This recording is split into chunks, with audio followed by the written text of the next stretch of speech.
Is the negotiations collapsing? A dramatic report. The United States had renewed maritime activity in the Strait of Hormuz. The American Navy is once again escorting vessels through the most sensitive passage in the world. Is Operation Freedom returning? And the big question, has the blockade been lifted, or has a new and more dangerous phase actually begun? The United States Navy has launched a dramatic move in the Strait of Hormuz, while Iran continues to signal that it is the one holding the cards. The American Navy is renewing assistance to vessels that have been struck in the strait. A Greek oil tanker, which had been stuck since March, received American assistance in the crossings. Military officials in the United States say that they will help release about 10 more vessels. And at the same time, Iran is accusing the United States of violating a ceasefire. The negotiations are continuing after moving to Doha, Qatar, but Tehran is already warning that it will not leave any harm unanswered following the American strikes in the Hormuzgan province. Mujtaba Khamenei's advisor said that the real guarantee for an agreement with the United States is the Strait of Hormuz. And on the northern front, escalation in Lebanon is taking place. The IDF struck more than 100 Hezbollah targets. And in Gaza, the IDF is hitting hard at the command structure of the Hamas terrorist organization. I'm Yair Pinto, with me is Shoshani, and we are here on Boots on the Ground, bringing you the whole truth about what's happening in Israel and also the whole truth about what's happening in our neighborhood, the Middle East. Today, May 27th, we're going into all the details. And look, despite the many reports, there is still no full clarity regarding the content of the emerging Memorandum of Understanding between the United States and Iran. A memorandum that is supposed to lead to the end of the war and the opening of talks on a new agreement in which there will be a more serious reference to the nuclear issue. But even without knowing every clause and every little letter in the document, it's already possible to analyze the positions of the two sides. It is possible to identify where there is signs of compromise, where there is an attempt to buy time, and where the biggest question lies from Israel's point of view. Can Jerusalem still influence the process, or has the train already left the station? We will go into all the details very soon with our senior Middle East correspondent, Shoshani. The United States Navy is renewing assistance to vessels struck in the Strait of Hormuz. A Greek oil tanker, which had been stuck since March, received assistance in crossing. American military officials stated that they will help release about 10 additional vessels. And at the same time, the United States deployed F-22 fighter jets and dozens of refueling aircrafts at military facilities and also airports in Israel. Israeli media outlets described the move as an unprecedented American military presence. And this is not a technical detail, because aerial refueling aircrafts are a critical asset for long-range strikes. They allow the fighter jets to stay in the air longer, extend their operational range, and carry out missions deep inside the enemy territory.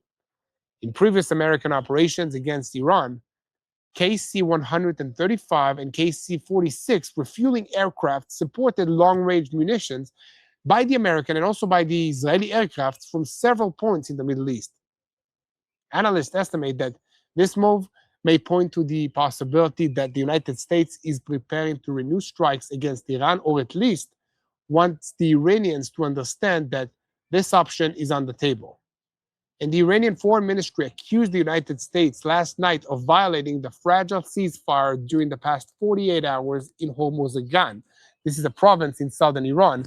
In an official statement, Tehran made clear that it will not leave any evil unanswered and will not hesitate to defend the Iranian nation.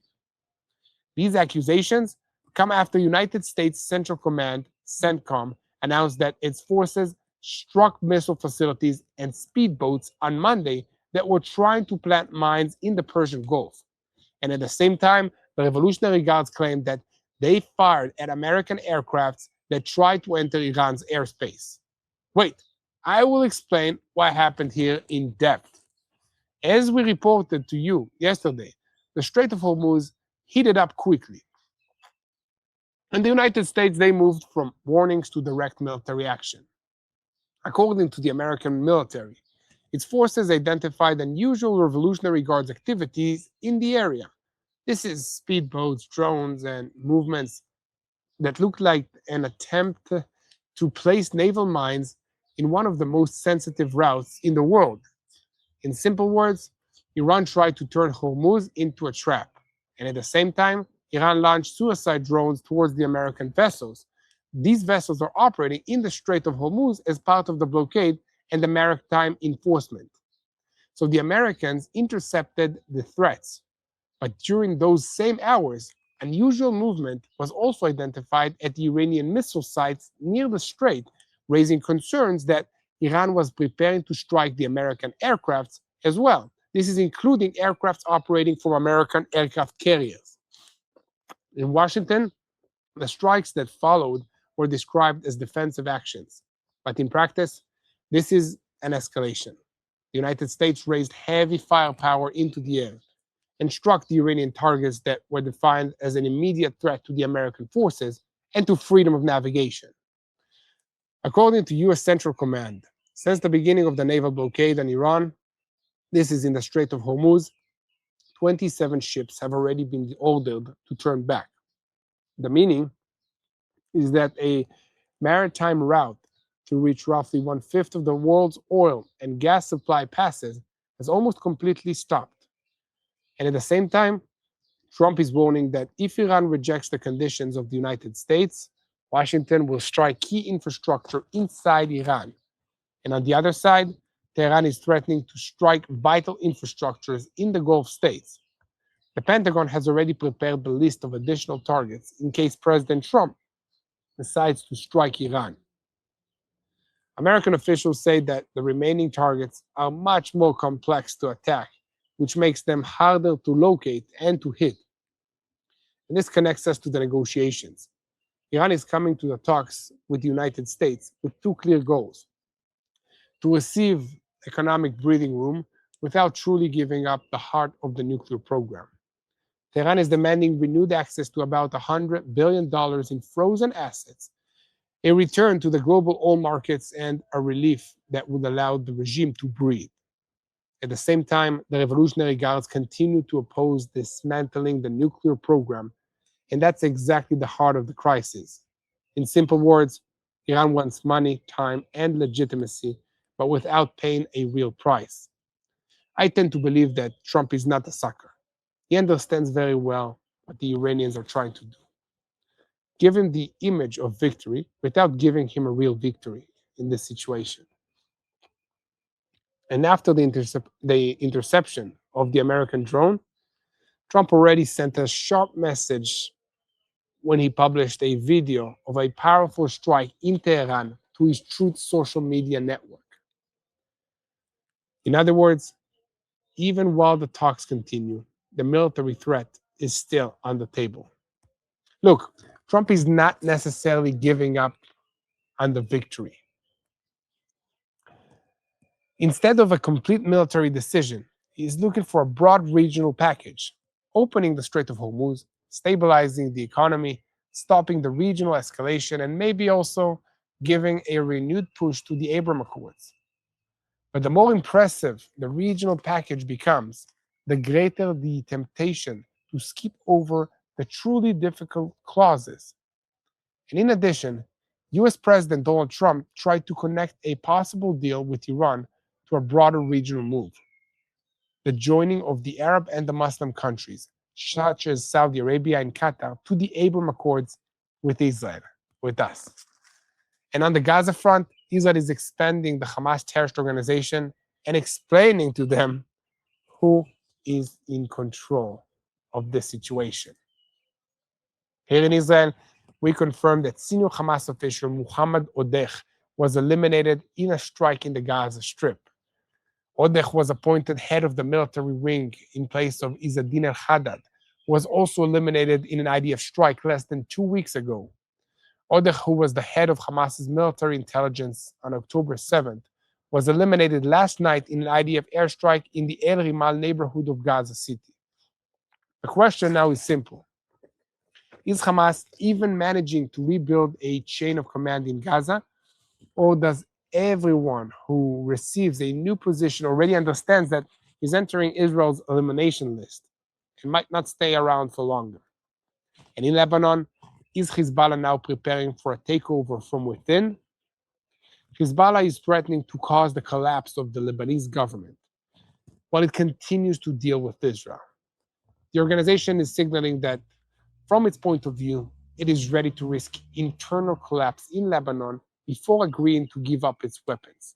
Tonight, the IDF struck more than 100 terror infrastructures and terrorists belonging to the Hezbollah terrorist organization, and at the same time, following the increase in attacks by fiber optic drones with high immunity against the electrical warfare, losses and injuries are being recorded amongst the IDF soldiers. This is in southern Lebanon. Today, we will also bring you several possible directions for dealing with this threat, from optical and acoustic detection using systems deployed in the field to advanced solutions such as microwave weapons. Yeah, definitely. And in England, the wave of anti-Semitism is intensifying. After a series of shocking anti-Semitic events in recent months, it has now been reported that a massive fire broke out at a kosher supermarket in London, and about 100 firefighters are working to take control of the fire at the Jewish supermarket in the Golders Green neighborhood. At this stage, there are no casualties, and the police are investigating the circumstances of the incident, and we will continue to closely follow what becomes clear in the investigation. And in Spain, the ring is tightening around the Prime Minister. While he leads a sharp anti-Israel line on the international stage, the Prime Minister of Spain finds himself under an unprecedented legal and political siege, which is also connected to the war against Iran. Raids on his party headquarters and complaints about assistance to Iran exposed the deep cracks and the corruption in his rule. I'm Yair Pinto, with me is Mati Shoshani, and we are boots on the ground. We bring you the whole truth about what's happening in Israel and also what's happening in the war against the Revolutionary Guards and in the Middle East. And a second before we begin, I want to call on you to continue spreading the truth. Yes, share this content with as many people as possible. Click on the subscribe button. Most importantly, don't forget to look for me, Yair Pinto, and for Mati Shoshani on our social media platforms to get the full picture, behind the scenes, what it's like to live in Israel in this war. Our senior Middle East correspondent, Mati Shoshani. So Mati, if CENTCOM denies the United States has officially renewed Project Freedom, but on the ground we are seeing strikes, interceptions, and stuck ships, who's actually controlling the pace of escalation right now in the Strait of Hormuz? I think that is a great question. One of the big questions right now, one of the big riddles right now, is what's actually happening and going to happen with the Strait of Hormuz. Because to remind everyone, we're in this bizarre in-between situation where the US and Iran are fighting a war of attrition, financial attrition, military attrition, even diplomatic attrition on a certain level. And when it comes to the Strait of Hormuz, the Iranians are taking, well, what you would assume. They're taking the terroristic, let's call it grind type of attack. What do? They scare ships from coming through the straits. They pressure them not to come. They make everyone in the world know that they shouldn't come, and if they want to come, they should coordinate with Iran. But confronting them and working against the Iranian agenda are the American forces that are located in the place. And when they are there, when the American forces are there, they do everything in their power, and that is a substantial amount of military operations, to prevent the Iranians from disrupting the maritime trade in that area. Between the lines, we're hearing rumors. I was just talking to Tomer, our director, behind the scenes about this, and he's saying that there are rumors and there are reports that state that the American armed forces are telling ships that want escort that they can have an escort. But here's what's happened in recent days. There's a couple main events that have taken place. First of all, on several different events, the American forces identified Iranian attempts to lay mines once more inside the Strait of Hormuz. How do they find out? I'm not sure what the exact technological solution was, but they saw some of these mosquito boats, the small speedboats that the Iranians use, and they identified that some of them must have had naval mines on them. And then the American forces came to intercept them and drown those ships. But that's not enough, because once they started doing that, the Iranians try to prevent them from attacking the ships and start opening fire from land-based rocket launchers or missile launchers towards those ships. So surface to sea missiles against the American ships. And then the rest is history. They retaliate, the others retaliate, and so on and so forth. Next thing you know, we're several days of these skirmishes against each other. But the bottom line really is the same. The bottom line that is in the Strait of Hormuz is taking place a war of maritime attrition. American forces are grinding away at the attempts of the Iranians to disrupt trade. The Iranians, on their turn, are doing the same thing. They're trying to prevent trade from going through the Strait of Hormuz. The finances behind this are significant.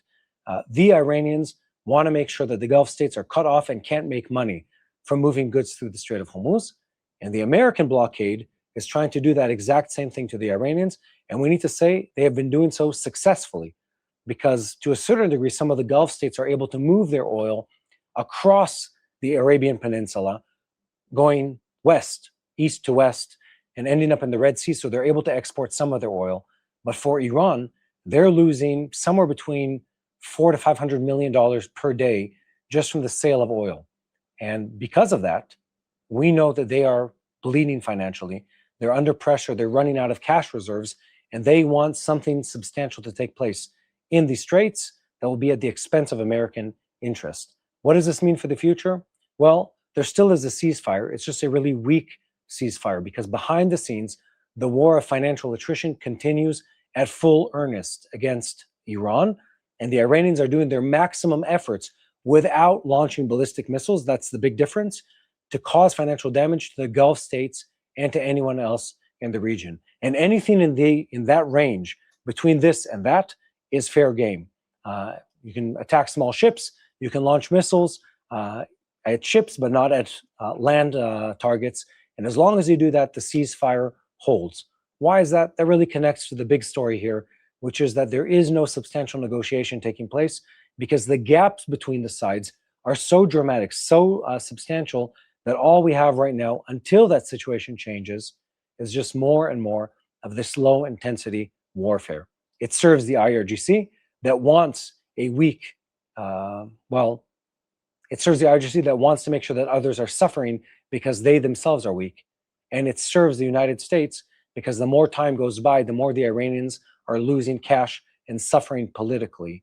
And in the midst of all of that, there are a whole bunch of ships stuck in the Strait of Hormuz, and every couple of days you're going to see a flare-up of a rocket flying, of a missile flying, of a exchange of fire between surface vessels, American destroyers and Iranian mosquito ships, whatever. It's more of the same kind of thing. This doesn't change the big picture. All it is a symptom of the lack of progress when it comes to an agreement, and the commitment of the Iranians to continue disrupting until they're prevented from doing that.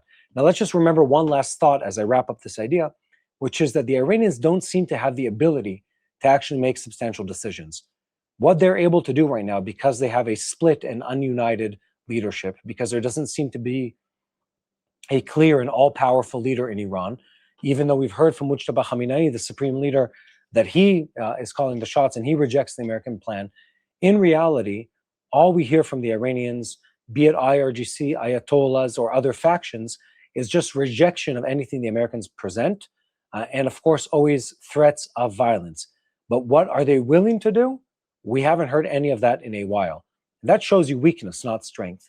If an entity can only say, we refuse to negotiate, but aren't able to tell you what they can do, that shows you they don't have the mechanism to make a united or a conclusive decision as a nation.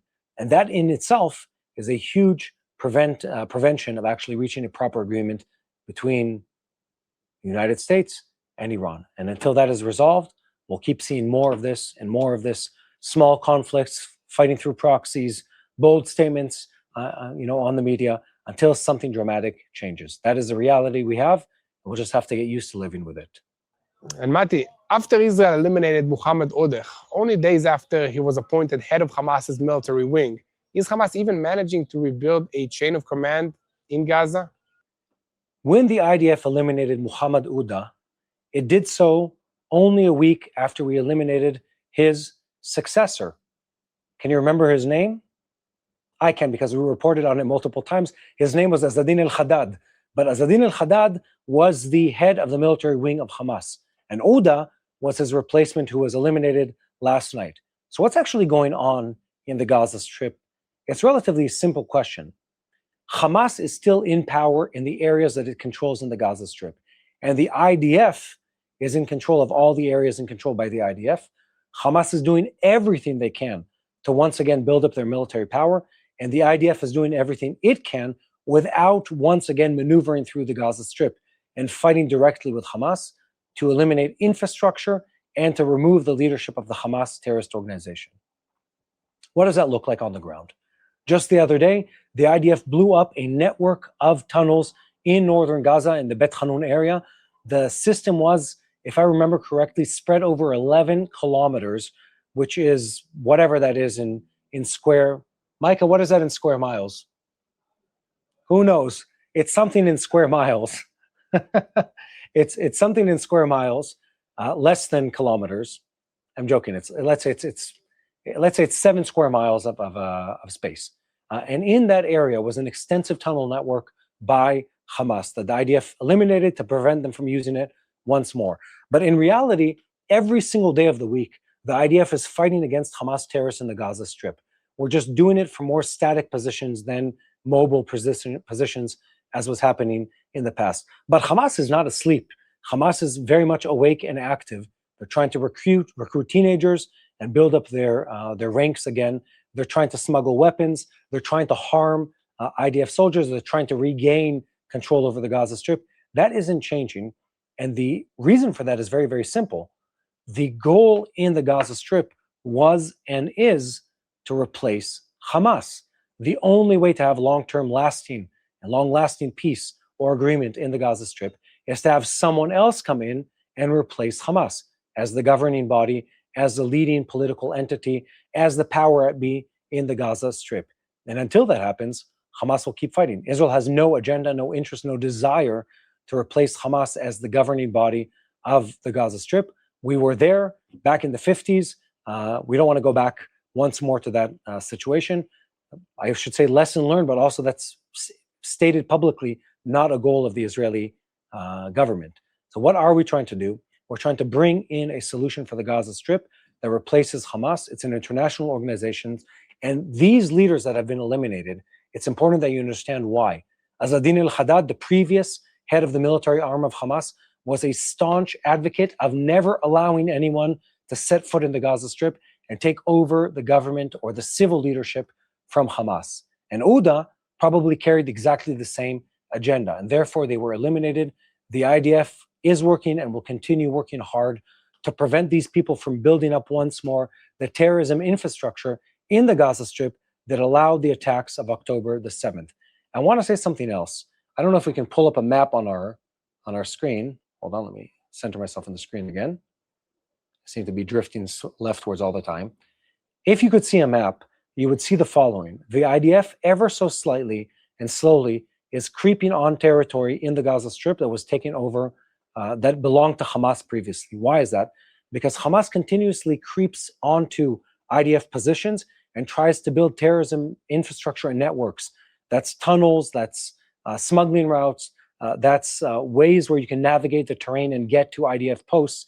And the way that the IDF prevents that is every time an attack from Hamas happens, we scoot our positions just a little bit more west. We take over the position that Hamas was holding. We take over the terrain that they were using for lookout, for infiltration routes, and whatever it is. And ever so slowly, we're taking over a little more terrain in the Gaza Strip. This isn't an intentional policy. It's more a result of intentionally going after Hamas infrastructure, which slowly leads to the lines within the Gaza Strip shifting, usually at the favor of the IDF over the Hamas terrorist organization. I want to say something here. Again, every question that we're going to ask about Lebanon, Syria, Iran, or Hamas, There is only one long-term answer. The long-term answer is doing something on a diplomatic, on a government level. There is no way to bomb, well, there's a way to bomb Hamas out. It won't change the government in the Gaza Strip. There's a way to bomb Hezbollah. It won't change the existence of the terrorist organization in Lebanon or the desire of the Iranian regime to keep these organizations, these proxies, alive. So really the only true long-lasting solutions always go through a diplomatic, multinational solution for these regions. And believe me, guys, Gaza needs it. Right now, Israel, which is an enemy of the people of Hamas, the terrorist organization, is the one supplying humanitarian aid and food to the people in Gaza. Why? Well, because we're the ones taking care of the people over there. We're the ones working together with the different aid agencies to try and aid their solution. Not the people on the flotillas trying to get here, by the way. They had no intention of doing anything substantially helpful for the people of Gaza. It was just a PR stunt. But on the ground, Israel is the one providing goods to the people in Gaza. And we need some other kind of government, another type of solution to really change the situation long-term in the Gaza Strip. And is Lebanon now becoming the arena where Israel is trying to set facts on the ground before the negotiations with Iran will limit us? I think that's a great question. And the real answer is that there are two answers to this question. On the one hand, the IDF is trying to, well, to make progress and remove as much as Hezbollah as we possibly can before there's a broader regional ceasefire that is long-lasting. That is something that is happening. The IDF wants to weaken Hezbollah as much as possible and is doing so at a higher intensity in recent days. But behind the scenes, there's something else that's happening, which is the fact that Hezbollah itself has upped the tempo of attacks against Israel, but specifically against civilian Israeli targets. These are drones, these are mortars, these are IEDs that they're using in Lebanon, but specifically the drone threat has quickly climbed up in volume and in intensity in recent days. And to retaliate to that, the IDF has no choice but to push harder against Hezbollah positions, against Hezbollah strongholds in the southern part of Lebanon. So there's a diplomatic picture here. There's a long-term question, but the main picture is tactical. The IDF is fighting against Hezbollah as fast and as effectively as possible to try to distance them as much as we can from the Israeli border, to put their drones out of range and out of ability to reach Israeli communities, and importantly, to try and distance them from harming IDF soldiers.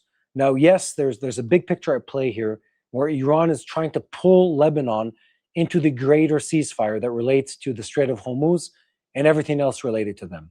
And for Israel, there is, to a certain degree, a ticking clock of when we will no longer be able to carry out full-on military operations in Lebanon, because once a ceasefire hits, we uphold it as much as we possibly can as a country. But for the meantime, we're fighting against Hezbollah, and importantly, we're trying to reduce, eliminate, and distance the threat of what I would call their kinetic attacks, their drones, their missiles, from the population of Israel, and push them further into Lebanon so they cannot hurt our population. I was just in Lebanon the other week, and I saw firsthand the level of Hezbollah infrastructure that was present on the ground throughout the country. And if you have any doubt in your head, go back. It aired this last Saturday on our YouTube channel. Go look up the segment, and you will see how much money Hezbollah invested in terrorism infrastructure inside of Lebanon. And once you see that with your own eyes, it is very, very hard to ignore the fact that Hezbollah must be removed from southern Lebanon. If they want to exist as an organization, they should exist as a legitimate political movement, not as a terrorist organization funded by the Iranians. They are a representation of a foreign evil in this region, money coming from illegal and illicit petrochemical cash for the Iranians that is being used to start terrorism and guerrilla warfare against the people of Israel and to harm people in this country. Let me just end this thought with a picture. Just the other day, a fiber optic drone launched from within Lebanon by Hezbollah hit a bus stop, which is a point where children are dropped off after school, just minutes after dozens of kids were dropped off by their bus in northern Israel. And if that drone had come just minutes earlier, there would have been several dozen hurt Israeli kids in a northern community from a Hezbollah drone. And if that picture is not enough to convince you that Hezbollah needs to be eliminated, weakened, and pushed as far as possibly humanly possible from the border, possibly removed completely from the face of the earth as an existing organization, well, I don't know what will convince you. But for most of us, I think it's very clear that the IDF should continue fighting at full speed against Hezbollah as long as we possibly can. So thank you very much, Mati. That definitely helped us understand what we are dealing with. To all of you, continue spreading the truth, share our content with as many people as possible.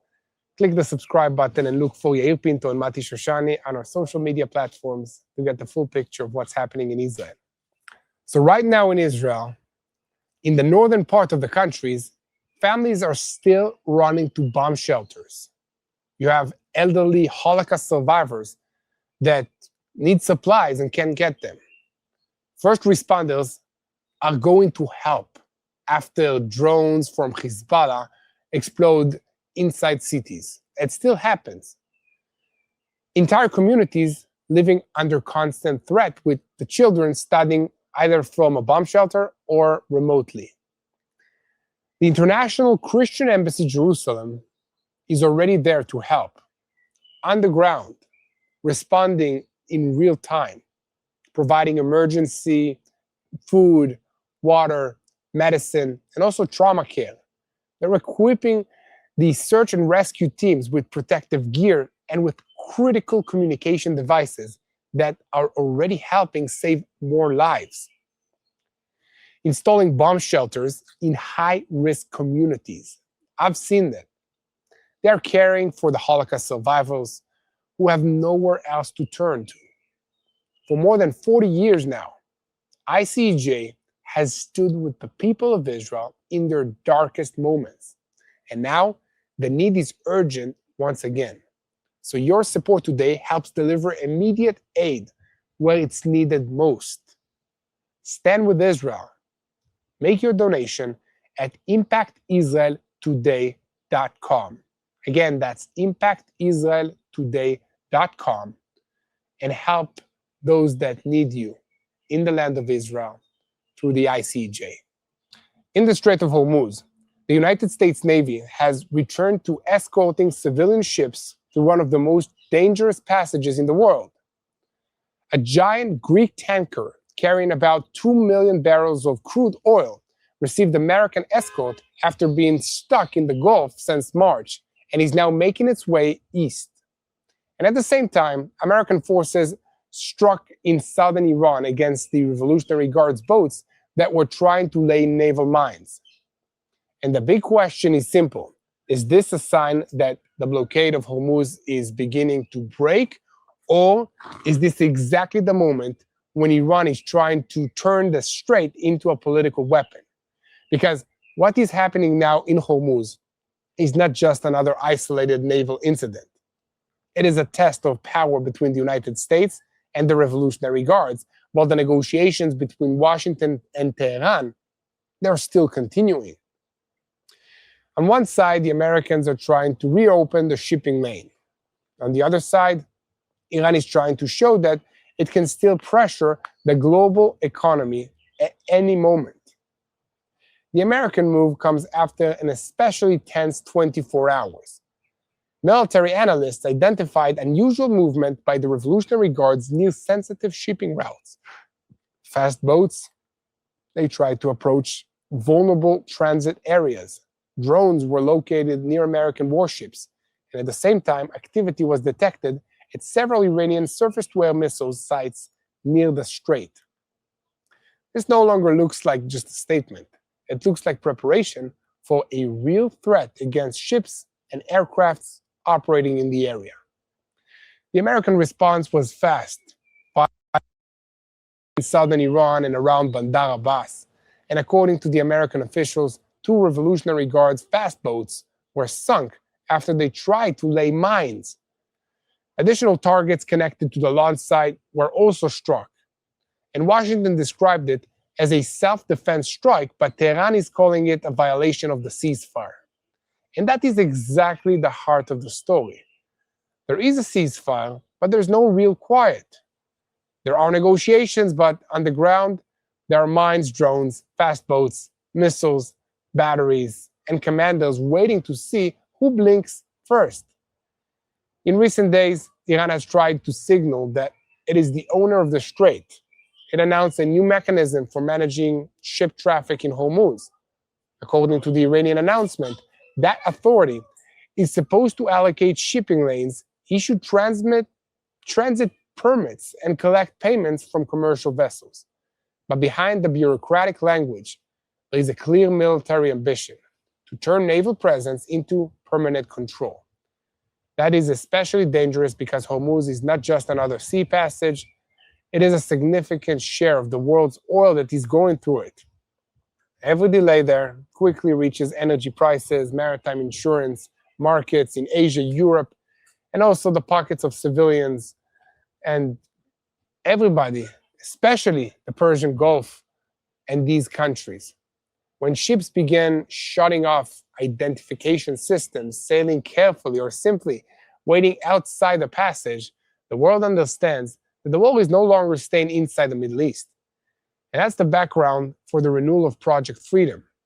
Because the Americans, they already tried in the past to escort ships to the strait, but the move stopped very quickly. And they're returning there with a clear message.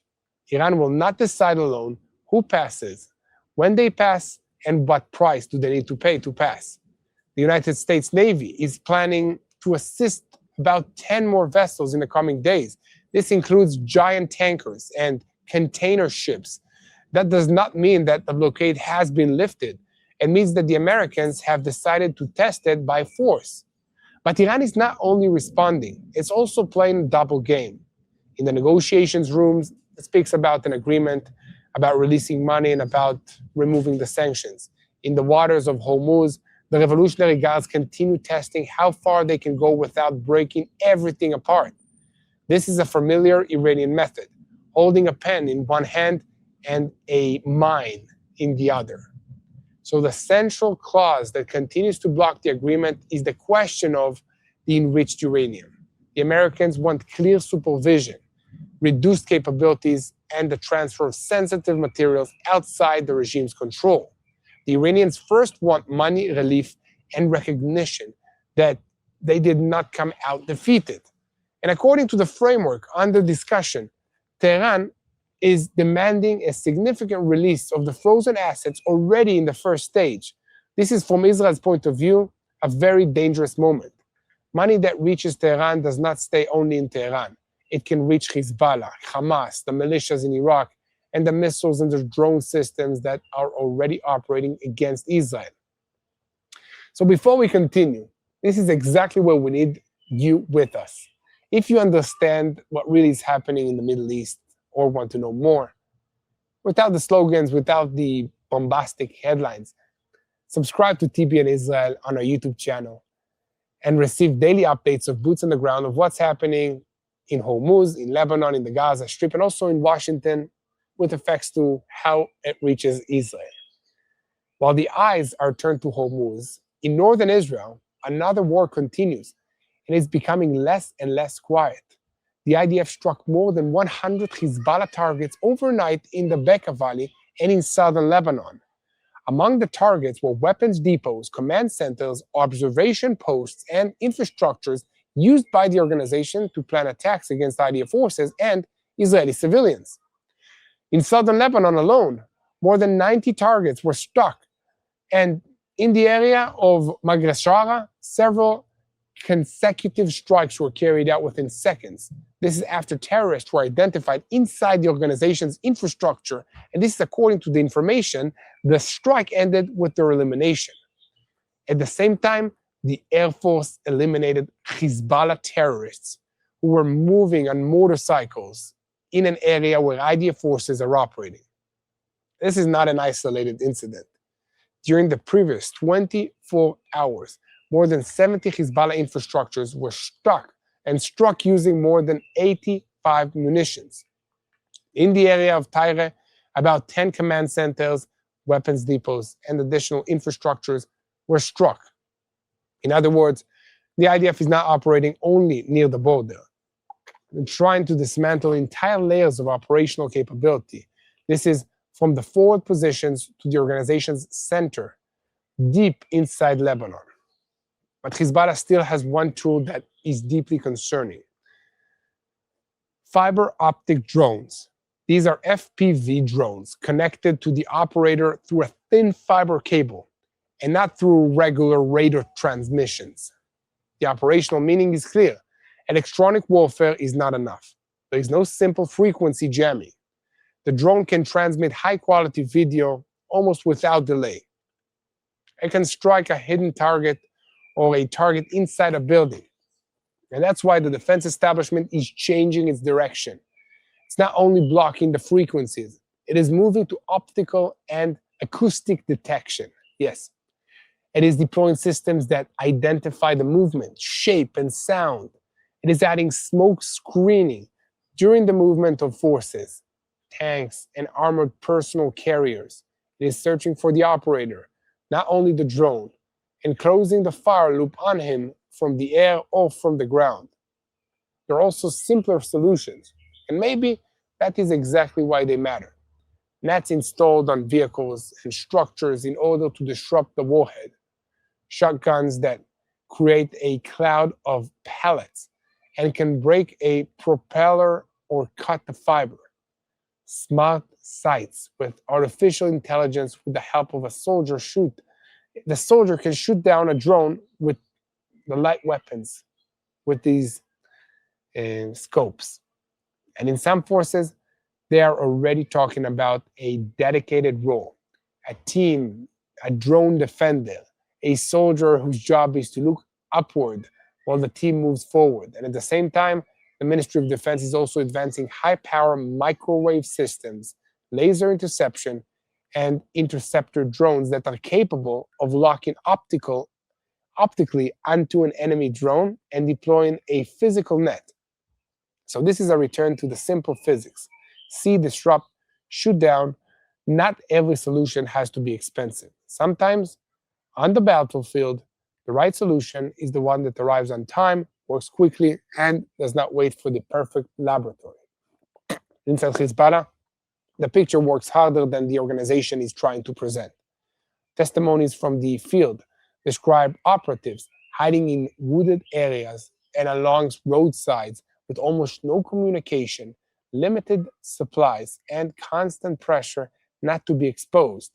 Some of them describe fear of leaving the field, because anyone who tries to escape may be seen as a traitor. This is an organization that talks about victory, but some of its people are living like hunted men. And still, its leadership is not backing down. Naim Qassem, head of Hezbollah's Secretary General, so he delivered an especially aggressive speech, and he threatened that the government of Lebanon will be in the crosshairs, not just Israel. He claimed that the authorities in Lebanon do not have the right to act as they wish in this situation, and threatened that the people could take to the streets to bring down the government itself. He rejected every demand to disarm Hezbollah and claimed that handing over the weapons means destruction. In other words, Hezbollah is telling the Lebanese state, either you accept us armed, or we will dismantle you from within. And this is the key point, because if the agreement with Iran deals only with Hormuz and uranium, but leaves Hezbollah with money, weapons, and freedom of action, Israel will face a much bigger problem in a few months. Iran is not only a nuclear program, it is also a network of proxies, drones, smuggled missiles, command centers, and militias that receive oxygen every time Tehran receives relief. That's why the Abraham Accords are now entering the picture.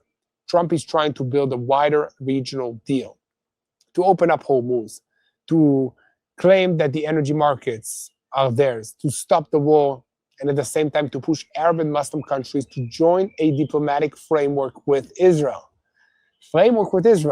Saudi Arabia, Qatar, Pakistan, and other countries are being mentioned as part of this effort. And the idea is clear.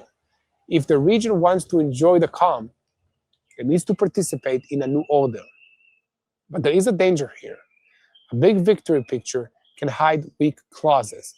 Ceremonies, flags, signatures, and declarations do not replace supervision over uranium. They do not dismantle the missiles. They do not close the tap to Hezbollah. They do not guarantee that the militias will not return to rearm the day after. In Europe as well, we see how the arena is expanding. In Spain, police raided the headquarters of the ruling party as part of an investigation into suspicion of illegal funding, while in the background, there are also serious Israeli complaints regarding ties with Iran and components that, according to the allegations, reached Israel's enemies. In London, massive fire broke out at a supermarket in Golders Green, a Jewish neighborhood, with about 100 firefighters and 15 fire engines at this scene. There's still no official determination that this was a hate crime, but the incident is being examined against the background of an anti-Semitic wave that is being felt strongly in Jewish communities around the world. All of this brings us back to Hormuz, because this war is no longer only between the IDF and Hezbollah or between the United States and the Revolutionary Guards. This is a war over the question of who sets the rules of this game. In the Middle East, states that are trying to stabilize the region, or regimes and terrorist organizations that hold the world through straits, borders, drones, and threats. The Americans are trying to open the strait without blowing up the negotiations. Israel is trying to dismantle Hezbollah without allowing Iran to buy time. Iran is trying to look as if it is negotiating in good faith, while the Revolutionary Guards continue testing the boundary on the ground. And this is exactly the point where the story becomes dangerous. If Hormuz truly opens, but Iran remains with a nuclear program, money, and proxies, that's not victory. It is a pause before the next round. And if the agreement forces Iran to retreat at sea on the nuclear issue or in Lebanon, then this may be the moment when the Middle East begins to move in a different direction. So keep spreading the truth, follow us, and most importantly, hit the subscribe button so that you never miss another update of Boots on the Ground. You can keep looking for us on social media, Yair Pinto, Shoshani, to see the life in Israel behind the scenes, through our eyes. And the best thing that you can do is unite in prayer for this situation. I would say start with the people of Iran. They need our prayers more than anybody else. And you can pray for our leaders that are involved in these negotiations. And you can pray for the children that are affected by all these wars. You can pray for God's will to be done here in this region. You can pray for the peace of Jerusalem. God is acting. He's performing biblical level miracles, and he wants to hear from you. So keep praying for the peace of Jerusalem. We'll see you again tomorrow. Hello, this is Mati here in Jerusalem with TBN Israel. This is Yair Pinto from TBN Israel here in Jerusalem. TBN Israel is keeping viewers informed with Israel-focused news, culture, and what God is doing in this land. Support TBN Israel today online at tbn.org/Israel. Thank you.